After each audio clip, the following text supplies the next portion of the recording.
मासा घटे न तिल बधे, विधना लिखे जो लेख, और सच्चा सतगुरु मेट कर ऊपर मारे मेघ। मासा घटे ना तिल बधे, यानी कोई भी परिवर्तन आपके सुख या दुख में ना कोई नियमन कर सकते ना उसको बढ़ा सकते। कौन? परमेश्वर कबीर जी को छोड़कर, परम अक्षर ब्रह्म के अतिरिक्त। तो जब तक हमें सत्साधना नहीं मिलती, परमेश्वर की शरण नहीं मिलती, तो हम अपना प्रारब्ध ही प्राप्त कर रहे होते हैं। अब मान लीजिए कोई ये सोचे कि मैंने एक कार खरीद दी, एक कोठी बना दी, 10 एकड़ जमीन और मोल लेकर बच्चों को दे दिया। ये आपका चाहा नहीं, आपके संस्कार में पूर्व निर्धारित था। अब प्राणी का चाह कुछ नहीं हुआ, जो भी आपका पूर्व संस्कार था वो फल रहा है। जैसे किसी बालकों की शादी होती है, विवाह होता है, तो विवाह होते ही प्रत्येक व्यक्ति का एक ऐसा ट्रेंड है, ऐसी सोच है कि भगवान पुत्र दे। अब सभी की इच्छा थी कि बालक होगा, पुत्र होगा, लेकिन पुत्री होगी। फिर दूसरी बार सोचा परमात्मा, अब के तो पुत्र दे, दूसरी भी पुत्री होगी। फिर तीसरा जब गर्भ रहा तो सब ने शुक्र मनाए, ना जाने कितनी देवी देवताओं के जाकर प्रार्थनाएं की, जिसने भी जंतर मंत्र किया, दवाई भी ले ली, फिर भी बेटी होगी, और चौथी भी बेटी होगी, पांचवी भी बेटी होगी। भले आदमी, आपका चाया हुआ नहीं, आपका किया हुआ नहीं। ये तो वो हुआ जो तेरे किस्मत में लिखा हुआ था, पूर्व निर्धारित था। और आज वो अनजानपने में कह रहा है कि 2 बेटे 2 बेटी होगी, सबकी ब्याह शादी कर दी, सबका पुत्र पुत्री होगी और हमारा जीवन सफल हो गया। अरे भले व्यक्ति, जो तूने करना था वो तो स्टार्ट भी ना किया। ये तो पिछली मलाई खाली और पल्ला झाड़ दिया, बैटरी डिस्चार्ज होगी। अब एक कदम काम बिगड़ जाएगा सारा, फिर गधे की योनि में जाओगा। पुण्यात्माओं, सत्संग के अंदर बहुत ही पुण्यकर्मी प्राणी आ सकता है, जिस पर विशेष कृपा परमेश्वर कबीर जी की होती है, अन्यथा सत्संग में नहीं आ सकता। इस पृथ्वी के ऊपर कितनी संख्या है मानव की, और पूरी संख्या, पूरी जनसंख्या के कितने प्रतिशत आप इस भक्ति से जुड़े हो? इससे आप विचार कर लेना कि आप कितने पुण्यकर्मी प्राणी हो।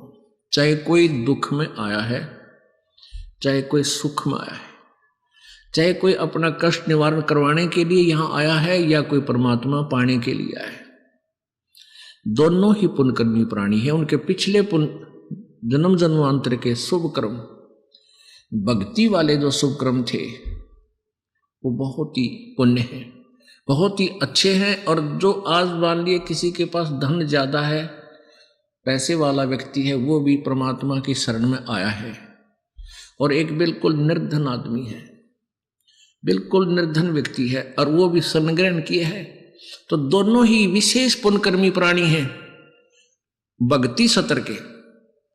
और बाकी रही बात जो पुण्य की, किसी के पास कार है, कोठी है, पैसा है, उसने पिछले जन्म में धर्म घना किया हुआ है, दान किया हुआ है, और जिसको ये भक्ति प्राप्त हुई है और उसके पास धन नहीं है, गरीब व्यक्ति है, निर्धन है, उसने पिछले जन्म में दान नहीं किया।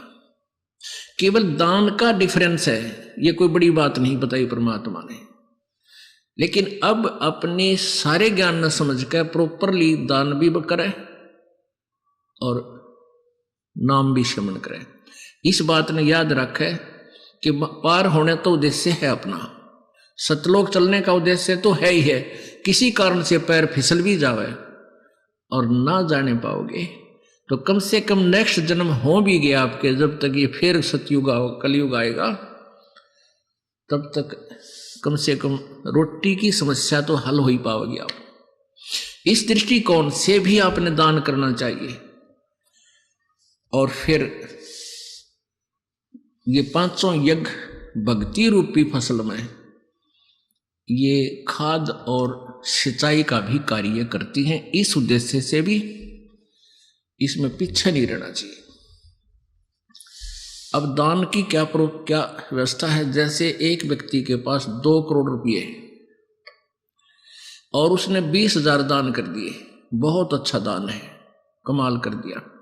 और एक व्यक्ति के पास 2,000 रुपये हैं और उसने 500 दान कर दिए, ये उस 20,000 वाले से ज्यादा दान है उसका। तो पुण्यात्माओं, इस दृष्टिकोण से, लेकिन दोनों ही दान करने वाला सच्ची श्रद्धा से और बगैर किसी इच्छा से।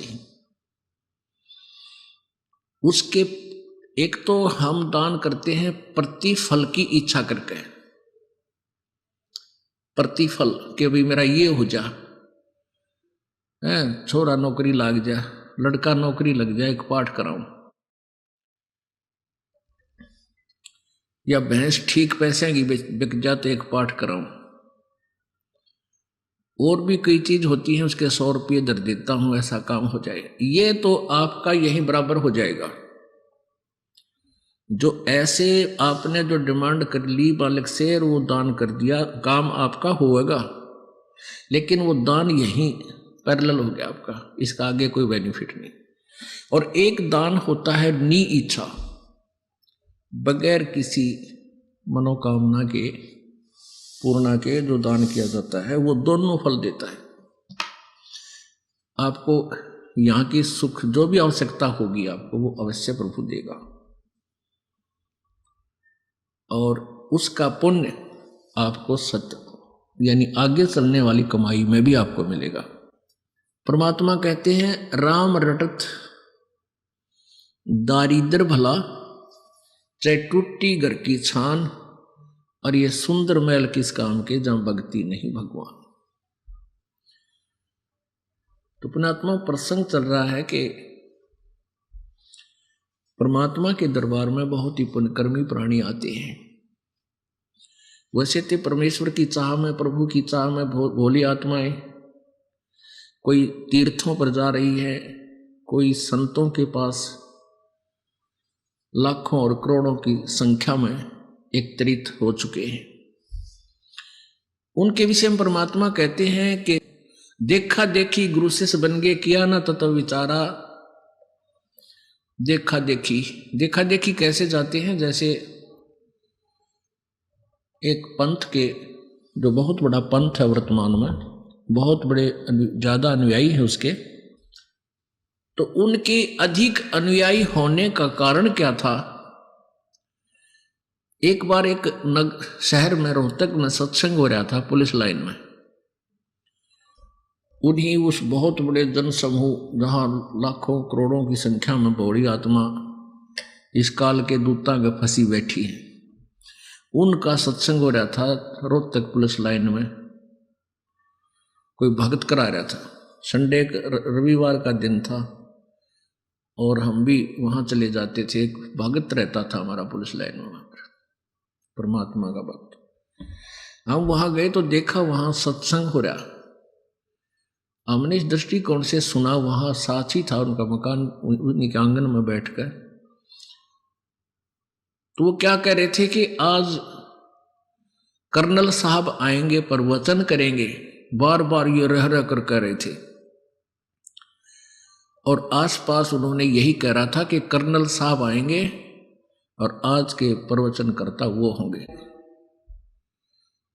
तो जब वो आम व्यक्ति ये सोचता है कि ये कर्नल साहब यहां आए हैं, तो ये तो बहुत बड़े बुद्धिमान समझदार व्यक्ति हैं, इन्होंने ज्ञान को समझा है और ये फिर आगे बता रहे हैं, इसलिए हमें कोई शंका की गुंजाइश नहीं रही कि जहां ऐसे अधिकारी अफसर भी यहाँ आए हैं।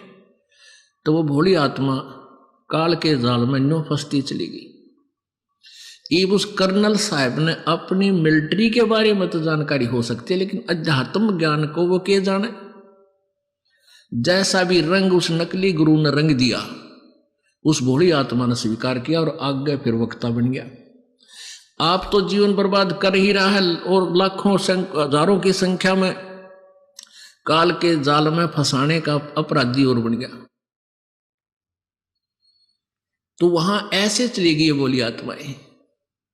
जैसे ये दास पहले साला सर जाया करता, चूरू जिला राजस्थान के अंदर एक हनुमान जी का मंदिर है, आसपास क्षेत्र में वो बहुत वेल नोन है। ये दास हनुमान जी का पुजारी था, बहुत अच्छा, क्योंकि श्रद्धालु ही होता है, उसका ब्लाइंड फेथ होता है। और जो इन लाखों करोड़ों की संख्या में एकत्रित जो भक्तजन है, श्रद्धालु हैं उन नकली संतों के पास, वो वास्तव में श्रद्धालु हैं। वो बिल्कुल कोई ऑब्जेक्शन ही नहीं करते अपने दिमाग में, गुरु जी क्या बता रहे हैं वो सुनते रहते। उन्होंने उन नकलियों पर ब्लाइंड फेथ कर लिया, सतगुरु जान कर उनको सतगुरु मानकर ब्लाइंड फेथ कर लिया।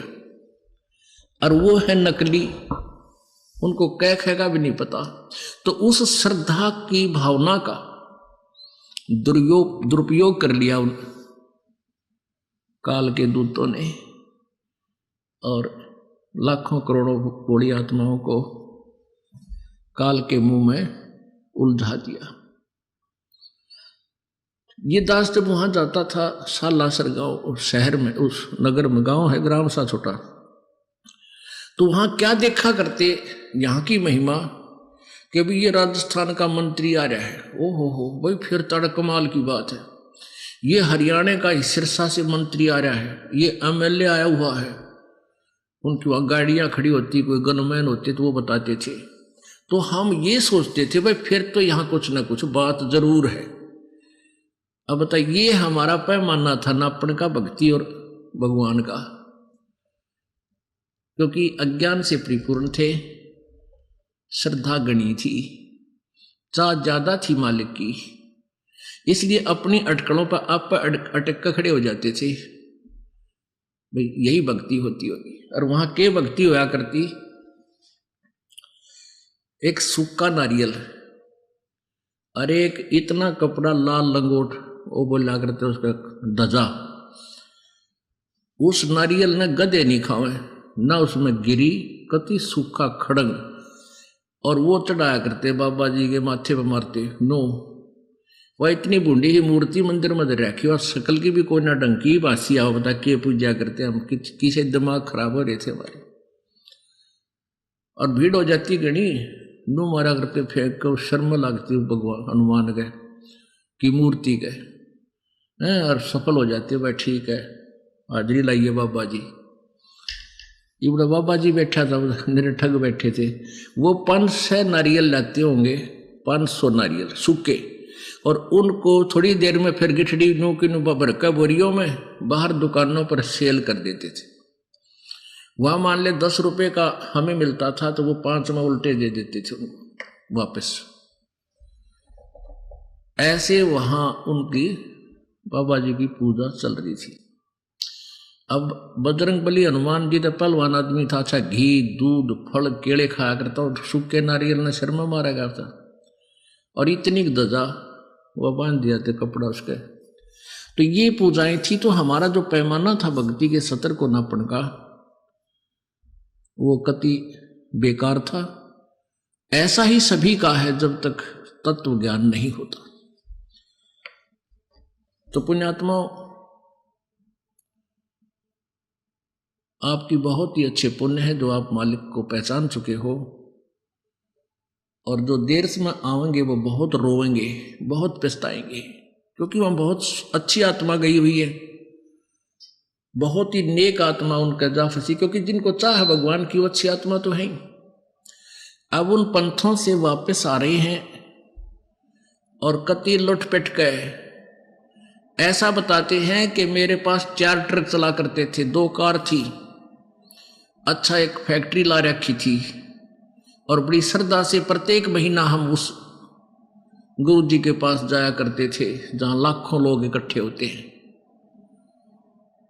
और आज घर में भी दुख, शरीर में भी कष्ट, वो ट्रक भी बिक गया हुआ, कार भी बिक गई, और शरीर में आपत्तियां नरी आ गई। अब यही बात है कि जब तक हमारे पुण्य चलते हैं, पिछले संस्कार के जो अच्छे हैं, जब तक उनका दौर चलता है तो जीव सुखी नजर आता है, और जो भी उसको लाभ हो रहा है वो हो रहा है प्रारब्ध से, और वो सोचता है कि जैसे मैंने इस गुरुजी से उपदेश ले लिया, इस गुरुजी के कारण हो रहा है।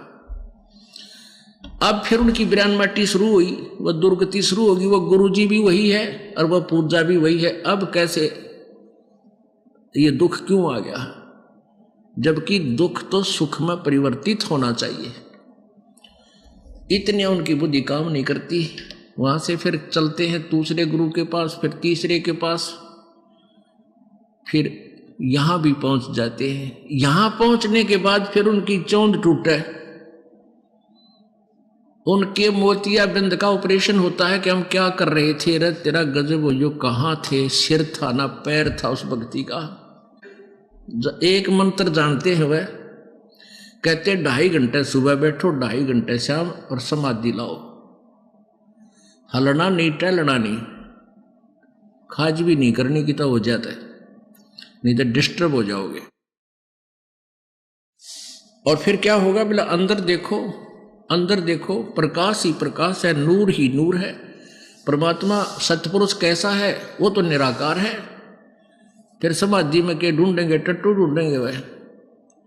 जब समाधि लगा रहे हैं, परमात्मा को देखने के लिए तो लगाते होंगे, जो भी क्रिया करे प्रभु के लिए करे, और प्रभु निराकार है तो फिर क्यों डले ढो रहे हो। पुण्यात्मा, इस दास के ऊपर परमात्मा की कृपा बहुत घनी होगी, और वो होगी आप जी के लिए, क्योंकि पहले तो दास के उपदेश लिया, अपनी भक्ति करता था। सन 1988 में उपदेश प्राप्त हुआ था मुद्दास को। 1994 तक 6-7 वर्ष ये दास अपनी भक्ति भी करता था, अपनी रोजी रोटी का धंधा भी करता था।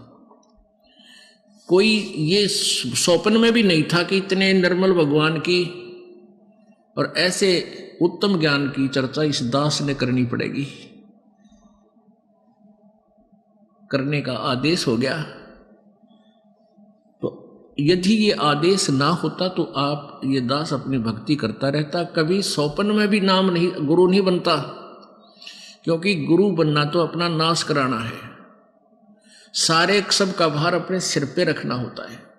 और जब आदेश हो जाता है परमेश्वर का, गुरुजी का, जो गुरुजी कनेक्टेड है परमात्मा से, उनकी एक परंपरा होती है, उस नियम से चलते हुए, तो फिर वो गुरु दोषी नहीं रहता। क्योंकि जैसे एक एसएस बोर्ड होता है, एसएस बोर्ड का एक चेयरमैन होता है, वो गवर्नमेंट के द्वारा नियुक्त किया जाता है, अपॉइंट किया जाता है, उसको अधिकार दिया जाता है, आप ऐसी जो टर्म एंड कंडीशन पूरी करते हैं, जो कैंडिडेट, उनको इस पोस्ट के लिए आप उनकी अपॉइंटमेंट कर सकते हैं। तो वो 4 लाइन लिख देता है, You are hereby appointed for the post of such and such, your pay and salary will be such and such, और नीचे अपने साइन कर देता है।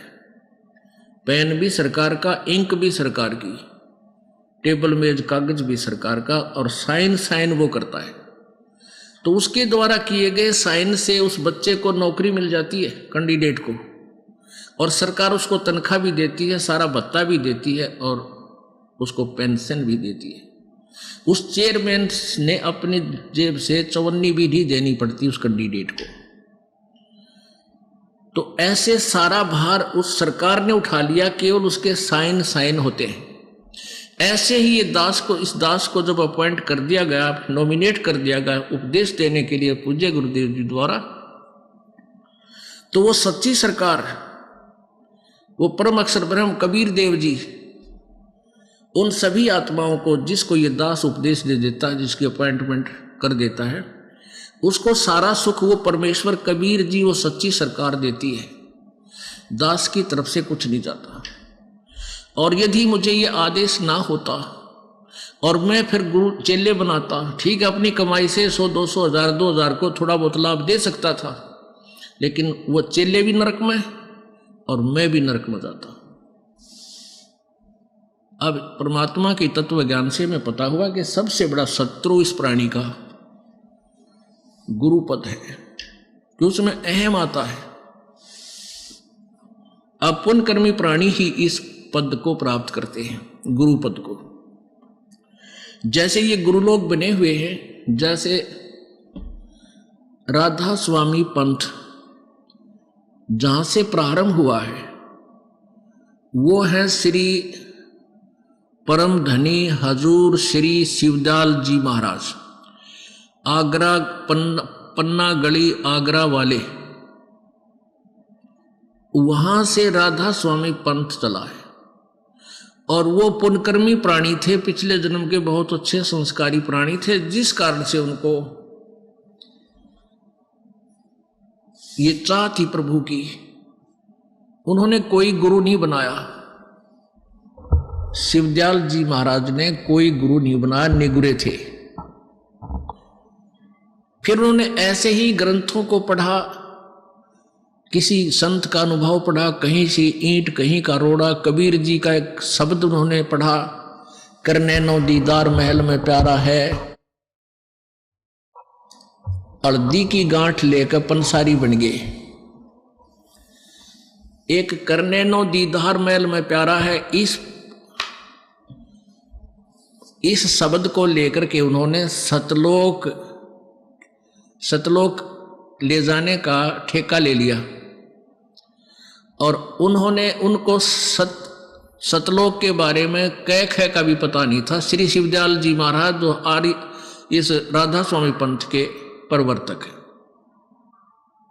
अपने आत्माओं, यह बात आपके सबके खटकेगी। दे भूत लाग रहा कल की मारने,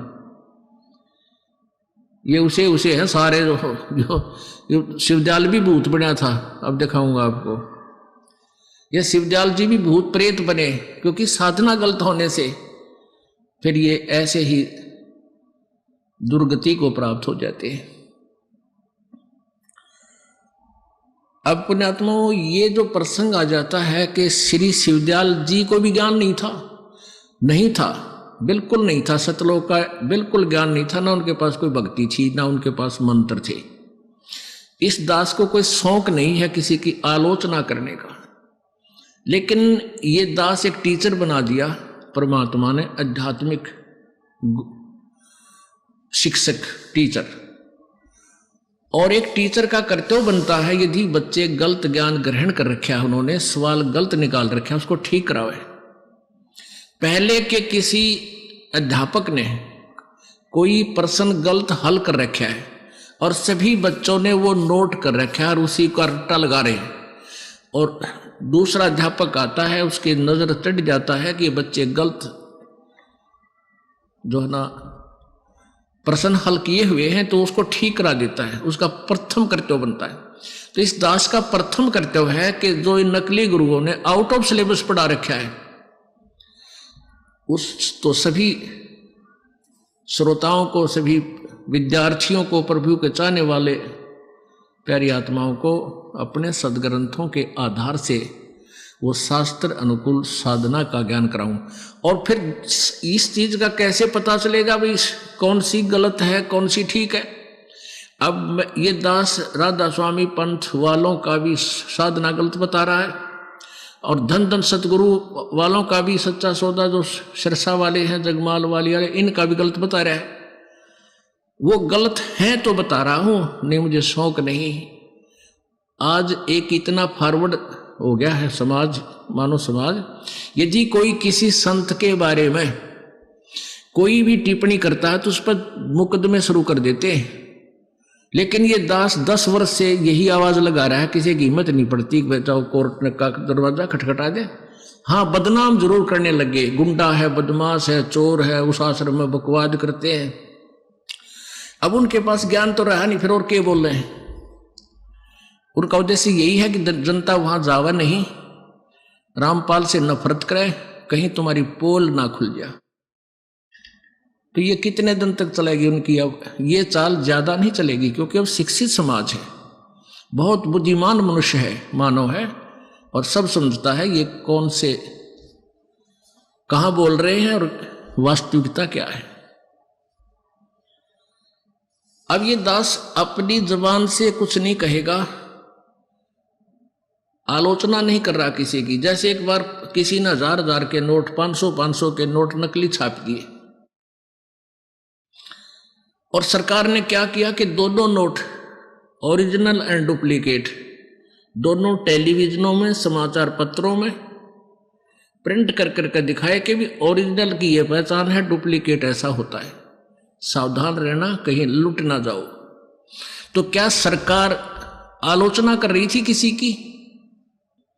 नहीं, एक बहुत बड़ा उपकार किया। गरीब आदमी जिसके पास 2-4 हजार रुपये और वह नकली हो, वो तो गया काम से। ऐसे ही पुण्यात्माओं, आपका जो धन बर्बाद हो रहा है, व्यर्थ हो रहा है, ये मनुष्य जीवन का जो धन है, इसकी कीमत इस तीनों लोकों के बराबर भी नहीं है, एक श्वास की। और आप इतनी हानि कर रहे हो, आपकी इतनी हानि हो रही है यथार्थ भक्ति ना करके। तो दास का कर्तव्य बनता है कि जगाऊं, दूर दूर तक जगाऊं। अब जैसे ये क्रोथा कांड हुआ, इस क्रोथा कांड का यही कारण था कि इस नकली महर्षि दयानंद की पोल खोल दी इस दास ने। और सत्यार प्रकाश नामक जो पुस्तक दयानंद जी ने छापी थी, अपना स्वानुभव लिखा है, तो उसको हम एक बहुत उत्तम पुस्तक माना करते, यानी वेदों से भी प्रथम उसको महत्व देते थे कि वेद हम नहीं पढ़ सकते। और महर्षि दयानंद जी ने वेदों का ही निष्कर्ष निकालकर सत्यार प्रकाश में डाल रखा है। यही हमारे लिए सफिशिएंट है, क्योंकि उन्होंने सरल करके इसमें लिख दिया बस, और वो वेदों को सत्य मानते हैं। इस दृष्टिकोण से हम इस नकली, इस सत्यार प्रकाश को, इस नकली ज्ञान युक्त, डुप्लीकेट ज्ञान युक्त, वेद विरुद्ध ज्ञान युक्त पुस्तक को उत्तम मानते थे, अपने सीने से लगा कर रखा करते थे। और जब इस दास की के ज्ञान नेत्र परमेश्वर ने खोल दिए, तब उस दृष्टि से, ज्ञान वाली दृष्टि से देखा, और सदग्रंथों वाले तराजू में जब तोल के देखा, ये सत्यार प्रकाश तो एक आने का भी नहीं, पूरा वेद विरुद्ध ज्ञान से परिपूर्ण है। समाज नाश का इसके अंदर पूरा व्यवस्था है, सुधार तो 100 कोस भी नहीं है। तो इन लोगों ने 2003-4 से संघर्ष शुरू किया था। हमने समाचार पत्रों में सारा विवरण दे दिया, अपनी ऐड दे गए, तो बुद्धिमान व्यक्ति तो समझ जाते थे, लेकिन आम व्यक्ति ये सोचता था कि वह महर्षि दयानंद पर उंगली उठा हुआ है, रामपाल पागल है। महर्षि दयानंद तो बड़े विद्वान पुरुष थे, एक दंत कथा के आधार से हमने उनको एक सुप्रीम जो है ना विद्वान मान रखा था। अगर ये महर्षि होते तो दास के सिर में दर्द थी, भाई मैं इनको गलत कहूं, मेरे जैसा नीच निज किसी महापुरुष के बारे में गलत शब्द बोला, जबान कट जानी चाहिए, इतना पाप है इसका। तो ऐसी गलती दास नहीं कर सकता। तो उनके पास जब समाचार पत्रों में उनके कति पोल खोल दी, उनके पास कोई विकल्प नहीं रहा आर्य समाज के आचार्यों के पास। तो उन्होंने अपने अनुयायियों को भ्रमित करना शुरू कर दिया कि रामपाल गंदा है, महर्षि जी की जो है ना मिथ्या आलोचना करता है, और फिर उस आश्रम में ऐसा होता है, ऐसा होता है, गंदे लोग रहते हैं वहाँ, ऐसी लड़कियां रखते हैं, फलान करते हैं। मतलब वो बकवाद गढ़ दी जो कि तो देखी जाना सुनी जा, ऐसी बकवाद समाचार पत्रों में भी छपवा दी दुष्ट आत्माओं ने, लेकिन साच को आंच नहीं होती। अब वो कोर्ट तक नहीं जा सके कि ज्ञान के ऊपर कोई उंगली उठा दे। अगर उनको गलत लगता था, मैदान में आते, न्यायालय में जाते, अगर उनको जरा सा भी कोई पॉइंट मिल जाता तो तुरंत जाते वो, लेकिन हवा दाल ना गली तो ऐसे बकवाद शुरू कर दी। ऐसे ही सभी संतों के बारे में दास ने 10 वर्ष से कंटिन्यूस करता आ रहा है कि तुम्हारा ज्ञान गलत है, तुम्हारी भक्ति साधना गलत है, तुम शास्त्र विरुद्ध साधना बता रहे हो। और इस परमेश्वर के सार संदेश में एक विशेष सब्जेक्ट, एक विशेष अध्याय बना रखा है जिसमें सबकी कति पृष्ठ वाइज लिख रखा है कि ऐसे ऐसे आपकी उस पुस्तक पे ऐसा लिखा, उस पे ऐसा लिखा, जो कति वेद विरुद्ध, संत मते के विरुद्ध है। कोई नहीं बोलता, ज्ञान पे नहीं बोलता, और बकवाद ये कितनी कर लो वो बात अलग है। तो क्रोथा कांड करवाने का उद्देश्य था कि रामपाल को जनता तो मरवा दे या स्वयं मार दे जाके, ताकि थारी पोल खुलनी ना खुल जाए। अरे दुष्टो, परमात्मा के बच्चों को तुम अंधा बनाकर रखना चाहते हो, उसी से दूर रखना चाहते हो।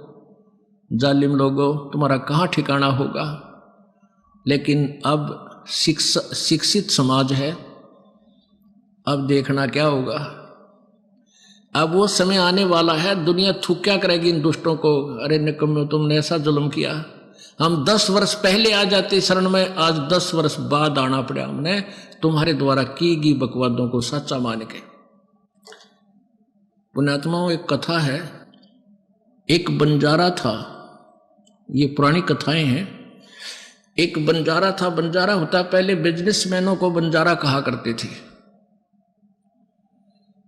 और वो बिजनेस कैसे करते थे, जैसे किसी सेठ साहूकार से पैसे एडवांस ले लिए और फिर किसी दूसरे शहर से जाकर बैलों के ऊपर, बैल होते थे, बैलों के ऊपर गधे की तरह बोरा रखते थे, थैला, उसमें किसी में चावल 10-20 बैलों में चावल, 10-20 बैलों में शक्कर, 10-20 बैलों में खंड, किसी में दाल, न्यू भरके और दूसरे स्थान से दूसरे स्थान पर सेल करके आया करते। उसमें किसी में लाभ हो जाता, किसी में हानि। यानी ऐसे उनका बिजनेस करते थे। बैलों के ऊपर पहले ट्रांसपोर्ट, ऐसा यही ट्रांसपोर्ट थी पहले। तो वो बंजारा जो था, उसने एक शहर में एक सेठ से 10-20 हजार रुपये लोन ले रखा था। और उस सेठ का जब उसका समय हो गया, कितने समय के बाद मैं तेरे दे दूंगा, वो नहीं दे सका। उस साहूकार ने काफी दबाव दिया, वो मेरे पैसे दे, बहुत समय हो गया। उसके पास एक कुत्ता था, बंजारे के पास, बहुत ही वफादार। तो सेठ को उस बंजारे ने उस कुत्ते के गुण बताए कि ऐसे ऐसे ये कुत्ता बहुत ही वफादार है और हम जंगल में रहते, हमारी जरा सी भी चोरी नहीं होने देता, बहुत दूर से, बहुत सूझबूझ से शत्रु को काबू कर देता है। तो भी आप ऐसे करो, हाँ, उसने वो कुत्ता कहने लगे, कुछ पैसे मांगे सेठ से। तो सेठ बोला, भाई मुझे कुछ थोड़ी बहुत धरोहर दे, कुछ आभूषण दे, ताकि मैं तुझे पैसे दे सकूं। तब उसने उस कुत्ते के गुण गिनवाए कि मेरे पास ये कुत्ता सबसे जो है वैल्यूएबल है, ये सबसे कीमती वस्तु है मेरी, और आप इसको गिरवी रख लो और मुझे 20 हजार रुपये दान दे दो। पहले 20 हजार था, 20 लाख के बराबर थे। तो सेठ ने सोचा, भाई ठीक है, कुत्ता रखवाली भी करेगा, बढ़िया, बताओ, बंजारे कुत्ते बहुत अच्छे होते हैं। वो ले गया। अब वो ले गया तो क्या हुआ, एक दिन सेठ के घर पर चोर आ गए, चोर के डाकू आ गए और बंदूक, तीर, गोली ले रखी बंदूकें। अब कुत्ता बैठा था, उसने सोचा यदि तू शोर करेगा तुझे भी मारेगा और तेरे मालिक ने भी मारेंगे ये पैसे, जिसके पास वो रखवाला रह रहा था। तो कुत्ता बोला नहीं, सोने का बहाना कर लिया। अब वो डाकू थे, पैसा काफी उठा के, बहुत सारा पैसा लेकर चल पड़े। अब कुत्ता दूर से देखता रहा उनको, उसके पीछे पीछे चलता रहा। उन्होंने जाकर के एक वृक्ष के नीचे गड्ढा खोद कर उसमें दाब दिया, क्योंकि सूर्य उदय होने वाला था और वहां खूब ऐसे ही सूखा रेत डाल के ऐसा कर दिया जैसे यहां कुछ नहीं दाब रखा। उस स्थान को देखकर कुत्ता वापस आ गया। उधर से सेठ और वहां के लोग जागे, देखा कि बड़ा नुकसान हो गया सेठ का, तो कई लाख रुपए का नुकसान हो गया। सोना चांदी गहने पैसे बहुत ले गए लोग। तो बहुत हाहाकार मची, बहुत दुखी हो गए। और वो कुत्ता क्या करे, उस सेठ के धोती पकड़े और इधर चलने की तैयारी करे। अब सेठ ने सोचा यो लाड करे तेरे ते, उसकी ओर ध्यान नहीं दे, उधर से दुखी गना। तो एक बुद्धिमान व्यक्ति ने कहा, इस कुत्ते की देखो यो क्या कहना चाहे। वो धोती पकड़कर आगे को चल पड़ा। तो वो सेठ बोले, चलो तुम इसका पीछे पीछे। वो समझ गया तो आगे आगे चल दिया। उसने जाकर के वो स्थान वहां खोदना शुरू किया पंजों से।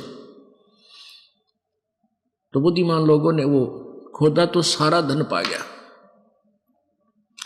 अब वो सेठ बड़ा खुशी हुआ, अब भाई कमाल कर दिया। उस बंजारे ने जैसी महिमा बताई थी इस कुत्ते की, भाई ये तो वैसा ही मिला। आज मेरे को बहुत लाभ, कई लाख रुपए का नुकसान मेरा बचा दिया। तो उसने क्या किया, एक चिट्ठी बना दी बंजारे के नाम। उस पर लिख दिया कि भी तेरे कुत्ते ने आज मेरे को कई लाख रुपए का फायदा कर दिया, और मैं तेरा 20,000 रुपए का जो कर्ज भी माफ करता हूं और तेरे कुत्ते को भी वापस देता हूं। और वो लिखकर सारा उसके गले में चिट्ठी बांध दी और कुत्ते को भेज दिया। कुत्ता समझ गया। वो जब बंजारे के पास आया तो उसने दूर से देखा कि कुत्ता आ गया। और पहले व्यक्ति अपने कारोबार में जुबान के पक्के हुआ करते हैं, और जुबान के पक्के होते थे तभी उनके सौदे आगे चलते रहते थे, उधार मिलता था।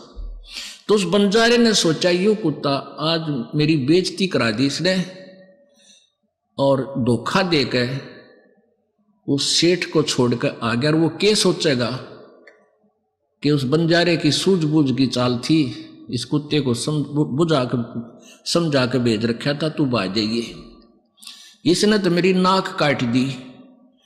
आओ देखा ना ताओ देखा, निकट से जब आ लिया तो उसका ठा के गोली मार दी, वो कुत्ता मार दिया। अब उस कुत्ते में उसका प्रेम बहुत था, मार भी दिया, लेकिन फिर उसके गले से निकट जाकर चिपट कर रोने लगा। उसके हाथ में वह पर्ची आ गई। उसमें जब उसको पढ़ा और तेरा गजब हो, तने तो गलत मार दिया, इसके गले में आप चिट्ठी तो पढ़ लेनी चाहिए थी, बाद में क्यों दंड देता। तो पुण्यात्माओं, प्रथम तो यह है कि परमात्मा जिसके साथ होता उसका कोई कुछ बिगाड़ नहीं सकता, और कोई दुर्बुद्धि व्यक्ति यहां तक कोशिश भी कर जाता तो ऐसे रोते जैसे बंजारा रोया था कुत्ते ने मार के, टक्कर मार मार कर रो रहा है वो बंजारा उनके वृक्षों के, कि मैं जालिम आदमी हूं। ऐसे नेक प्राणी को मैंने बगैर सोचे समझे ऐसा कर दिया। तो ये दास, ये समाज ये देख लिए, दास के चिट्ठी लेकर है परमात्मा की, ये सदग्रंथ सारे खोल कर परमात्मा के, और इन सदग्रंथों में नोट कर रखे। गहरी नजर गीता में, गीता जी का पुनर्अनुवाद पढ़ कर देखो। कई ये कहते हैं ये नकली, ये आचार्य, ये झूठे कपटी दुनिया को भ्रमित करने के लिए यूं कहे भाई रामपाल को संस्कृत ना आती, वो के अनुवाद करेगा गीता जी का। तो हमारे भक्त एक बोला, अरे कमाल की बात है, देखना चाहिए है, संस्कृत नहीं आती अनुवाद कर दिया। इसी को तो करिश्मा कहते हैं, देख पढ़ के और बताओ इसमें कोई त्रुटि है तो तुम आचार्य बने फिरो थे। अब परमेश्वर कबीर जी को भी यही कहा करते, ये तो भाई कि ये तो अशिक्षित है, ये अक्षर ज्ञान नहीं जानता संस्कृत के बारे में, ये के जाने वेदों और गीता पुराणों के बारे में। आज परमेश्वर ने 600 वर्ष पहले जो परमेश्वर कबीर जी ने जो वेदों और गीता और पुराणों का ज्ञान दिया था, आज वो सब वेदों और गीता और पुराणों से मेल खाता है। और इन नकलियों ने जो हमें दंत कथा सुनाई थी, वो सारा वेद विरुद्ध और पुराणों के विरुद्ध और गीता जी के विपरीत ज्ञान दे रखा था। अब प्रसंग चल रहा है कि ये नकली संत जो है, ये जो गुरु पद पर बैठे हैं, ये बहुत पुण्यकर्मी प्राणी है पूर्व जन्म के, और उसको आज उनको एक लाखों करोड़ों की संख्या में श्रद्धालुओं का मुखिया का पद प्राप्त है, और उनको वो राजशाही ठाठ हैं, एक से एक बढ़िया कार उनके पास है, सारी सुविधाएं हैं, और सारा दिन में सत्संग जब करते हैं 1 घंटा अटबट करते हैं, 1 घंटा अटबट बड़ी प्यार से कोई इधर की कहानी कोई ऐसी सुना दी, फिर चुप हो गए हैं। 1 घंटा 1.5 घंटा मुश्किल है, और वो भी अज्ञान कोरा, और श्रद्धालु बड़े खुश हो जाते। ओहो वाह, तो भाई महाराज जी ने चाड़ा पाट दिया, बड़ा ज्ञान सुनाया। अब कहते हैं अंधे की बाँ गई अंधे ने मारे कौन बतावे, अंधे की बाँ अंधा गया। और इस दास ने यू गला भी कंडम हो लिया, इस दास का 18 घंटे बोलना पड़ता है, 6 घंटे 7 घंटे सत्संग इस दास ने करना पड़ रहा है, ताकि ये अज्ञान हट सके और ये पुण्यात्मा अपने मालिक को पहचान सके। इस दास ने मजदूरी की है परमात्मा के आदेश से। आज सन 1994 से लेकर आज लगभग 16 वर्ष हो गए, 15 वर्ष हो गए, 16वां चल रहा है। और जिस दिन से ये दास के ऊपर ये भार आया है, उसी दिन से आज तक एक पल का सांस नहीं लिया है, क्योंकि इतनी मेहनत का कार्य है, इसकी इतनी मेहनत के बिना ये जनता तक पहुंच नहीं सकता। और अब तो इसका डूंडा उठ गया, अब तक कत्ती चारों तरफ तैल का माच लिया मालिक के ज्ञान का। ये पुस्तक भक्ति सौदागर को संदेश, ये जगह जगह बांटी जा रही है, बहुत ही कम कीमत में। कीमत भी इसलिए ले रहे हैं कि यदि हमने पहले फ्री देने की बहुत फ्री बांटी, जैसे ये परमेश्वर का सार संदेश जो 100 रुपये से भी ऊपर हमें छप कर पड़ता था, गहरी नज़र गीता में भी सैकड़ों रुपए में बनती थी, हम फ्री दिया करते ताकि समझ सकें। लेकिन इतने ढीठ हो गए हम, फ्री की कोई वस्तु मिल जाए उसने कतई नहीं पढ़ना, ये पल्ला गांठ ला रखी, और 10 रुपये खर्च हो जाए जरूर पड़ जाएगा ना, ये तो खर्च करेगा नहीं, करेगा तो पड़ेगा। तो हमने फिर यही देखा कि हमें 20, 25, 30 रुपये में जो पुस्तक पढ़ रही है उसके हमने 10 रुपये लेने शुरू किए। अब उसका इतना बेस्ट रिजल्ट आया है कि जो भी 10 रुपये खर्चा है पुण्यात्मा जरूर पड़ेगा। एक आधा नहीं पढ़ा तो उसका कोई बच्चा पढ़ लेता है, उसको समय नहीं मिलता है, और कोई और रिश्तेदार पढ़ लेता है, तो वो अब उस ज्ञान को समझ कर बिल्कुल क्लियर होकर आते हैं। हम पूछते हैं भाई कैसे कृपा हुई परमात्मा की आपके ऊपर यहाँ आने में, कैसे आए? कहेंगे जी आपकी वो पुस्तक पढ़ी भक्ति सौदागर को संदेश, कैसा ज्ञान लगा, ओहो ज्ञान क्या बस कमाल कर रखा है। ओहो हम 20 वर्ष राधा स्वामी पंथ में थे, कोई काम 30 वर्ष तक वहाँ डले डोए, कुछ भी नहीं था वहाँ पर, कोई धन धन सतगुरु न रो रहा है कि तक कोई है उस हंसा देश वाला न रोआ है कि देख खो दिया जीवन हमारा, कुछ भी नहीं था उनके पास। तो ये जो जितने लेट आवेंगे उतने पछतावेंगे और कोसेंगे उन दुष्टों को जिन्होंने इस दास के ऊपर इतने झूठे आरोप लगा दिए कि उन भोली आत्माओं को हमसे कोसों दूर कर दिया जिन्होंने ये लाभ उठाना था भगवान का। लेकिन ऐसी बात नहीं है, परमात्मा कच्चे नहीं है, अपने बच्चों को फिर ग्रहण करेंगे, कोई तरीका अपनाएंगे और बहुत ही स्पीड से ही परमात्मा का ज्ञान पूरे विश्व में विस्फोट की तरह होगा और पूरा विश्व अचंभित हो जाएगा कि ऐसा ज्ञान और ऐसी साधना की तो देखी ना सुनी जो हमारे सदग्रंथों में विद्यमान है। तो इस तरह ये पूरा विश्व में मानव कल्याण भी होगा और आत्मा का उद्धार भी होगा। अब प्रसंग चल रहा था कि जैसे ये जो पुण्यकर्मी प्राणी हैं ये गुरुपद प्राप्त हैं, इनके पिछले संस्कार हैं, यदि ये गुरुपद पर ना आकर राजनीति में आ जाते तो ये अच्छे मंत्री या मुख्यमंत्री की पद भी प्राप्त कर लेते, क्योंकि इनके पुण्य हैं अच्छे। इनको जैसा दूसरी मिल गई तो वहां भी राजसी ठाठ हैं, करोड़ों की संख्या में उनके अनुयायी हैं, झंडे ठाए फरे, जय जयकार करें हैं और वो पूरे राजा की तरह रहते हैं। तो उनके पिछले पुण्य हैं और जब ये पुण्य समाप्त हो जाएंगे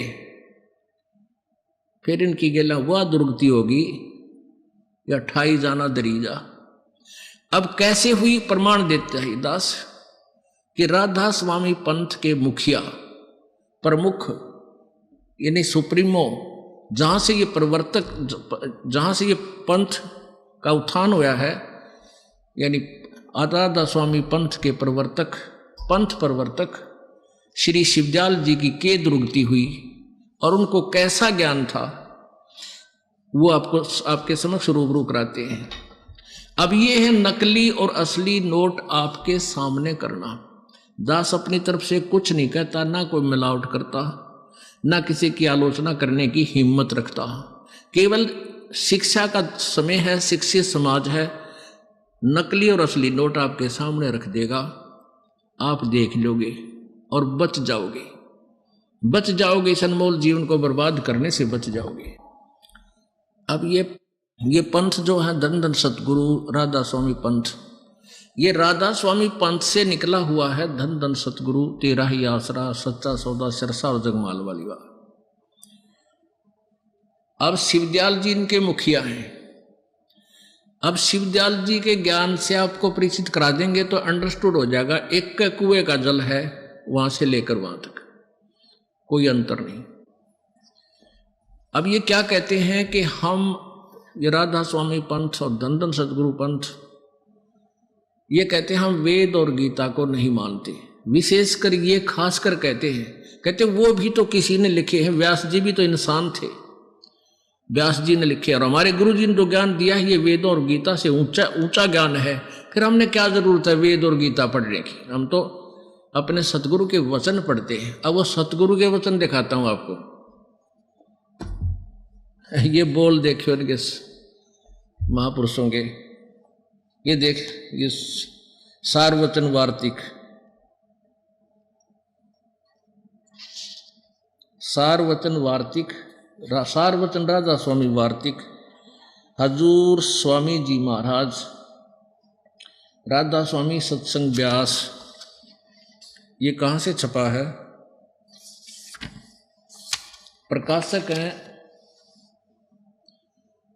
जगदीश चंद्र सेठी, सेक्रेटरी राधा स्वामी सत्संग व्यास, डेरा बाबा जयमल सिंह, राधा स्वामी 1961-2003, राधा स्वामी सत्संग व्यास, सर्वाधिकार सुरक्षित है, पहला संस्करण 1961 में, 1961 में ये पहला संस्करण छपा है। आप देखो ये भूमिका है। सारवचन राधा स्वामी वार्तिक हजूर स्वामी जी महाराज के प्रवचनों का संग्रह है। ये वचन सत्संगों तथा अन्य चर्चाओं के दौरान सत्संगियों ने नोट किए थे। स्वामी जी महाराज के परम धाम देखिए, दिखाऊंगा इसका परम धाम की अच्छी है। फिर परम धाम सिधारने के कुछ वर्ष बाद इनका संग्रह करके पुस्तक के रूप में छपवाया गया था। सन 1902 में बाबा जयमल सिंह जी महाराज ने सारवचन राधा स्वामी वार्तिक को पहली बार गुरमुखी लिपि में छपवाया। यानी 1902 से चल रहे हैं ये वचन, 108 वर्ष हो गए, पहली बार छपवाया। इसका स्पष्ट किया है कि ये स्वामी हजूर शिवदयाल जी ने अपने मुखारविंद से बोले वो वचन इन्होंने नोट करके इसमें छपवाया। और उनके गीता जी की तरह स्वामी जी महाराज का शुभ नाम सेठ शिवदयाल सिंह जी था। आपने 25 अगस्त 1818 में आगरा शहर में जन्म लिया। आपके पिताजी का नाम सेठ दिलवाली सिंह जी था, माताजी का नाम महामाया जी था। आपके पूर्वज पंजाब के रहने वाले थे तथा घर में गुरु ग्रंथ साहिब का पाठ किया जाता था। आपके माता पिता हाथरस के प्रसिद्ध संत तुलसी साहिब के भगत थे। ये तुलसीदास, ये तुलसी साहिब है ना, इसकी भी इसने रामायण लिखी है, वो भी दिखाऊंगा, इनसे संबंधित है। स्वामी जी महाराज ने भी तुलसी साहिब की काफी संगति की थी। यानी शिवदयाल जी के माता पिता इस तुलसी साहब के शिष्य थे, हाथरस वाले के। और स्वामी जी यानी शिवदयाल जी ने भी उनके बहुत सा ज्ञान सुना हुआ था, यानी बहुत काफ़ी संगत की थी। स्वामी जी महाराज ने भी तुलसी साहिब की काफ़ी संगत की थी। बचपन से ही स्वामी जी महाराज का रुझान अध्यात्म की ओर था।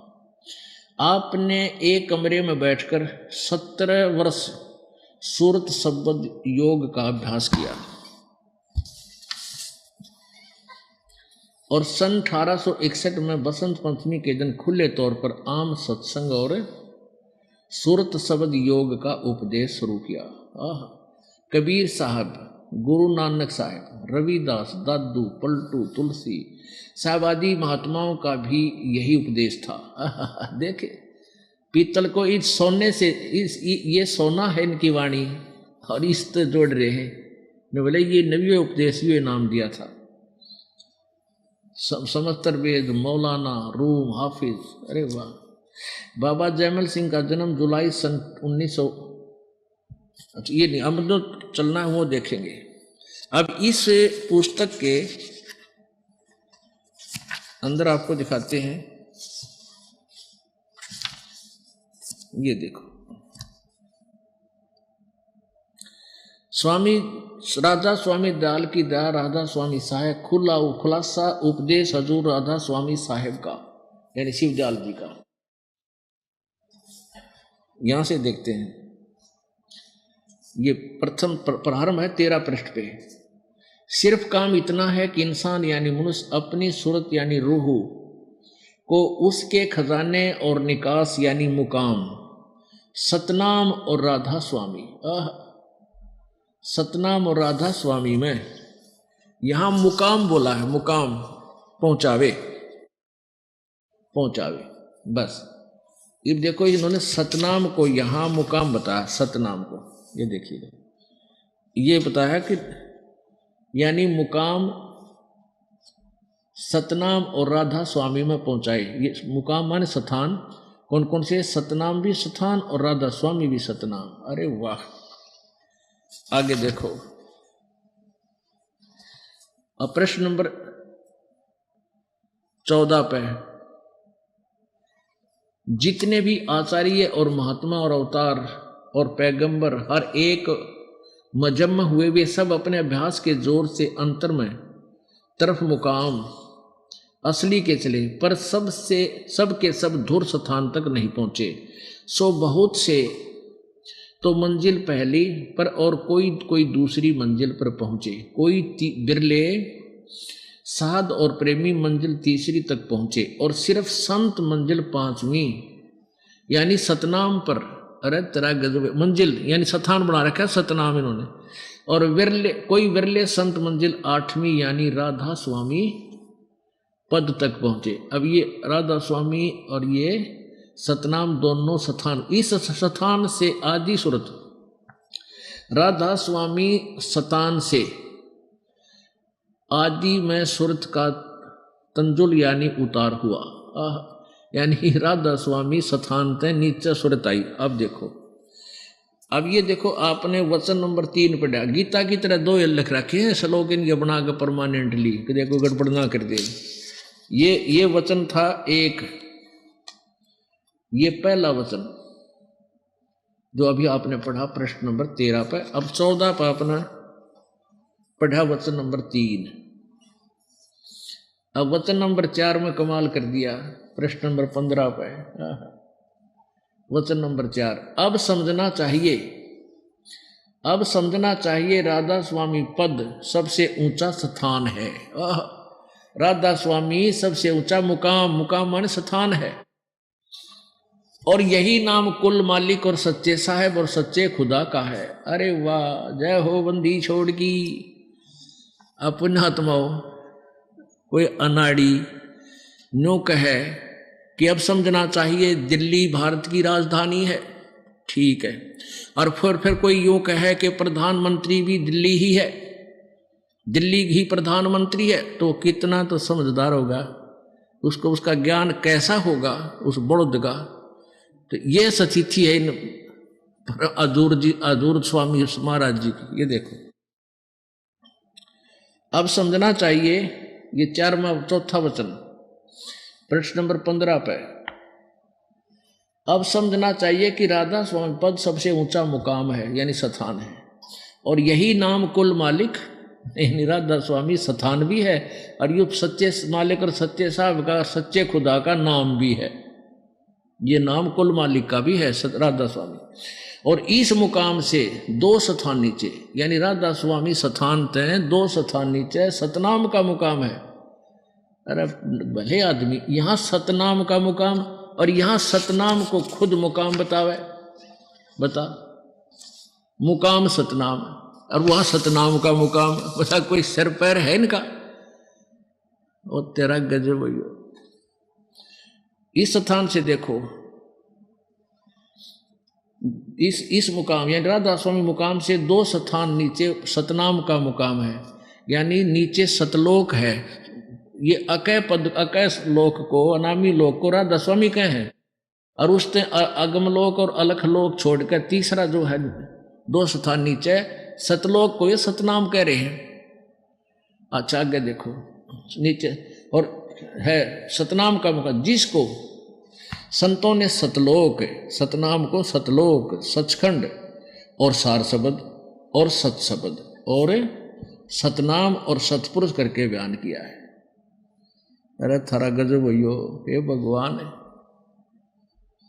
ये है परम धनी के वचन, इनके राधा स्वामी श्री शिवदयाल जी हजूर साहब के शरण पैर इसका गीत है जो कहे सतनाम को सतलोक, इसी को सतलोक, सचखंड, सार शब्द, सत शब्द और सतनाम सतपुरुष करके बयान किया है।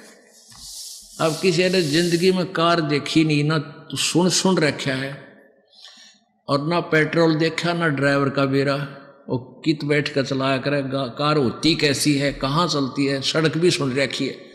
और उससे कोई पूछता है जंगली से कि कार, तू कहता मैं कार में घूम कर आता हूं, तो बताओ कार कैसी है, किसको कहते हैं कार, और सड़क किसको कहते हैं, पेट्रोल किसे कहते हैं। कोई पूछे उस जंगली थे जंगल में जो झूठ बोलता है बगैर देखी सुनी सुनाई कह रहा है।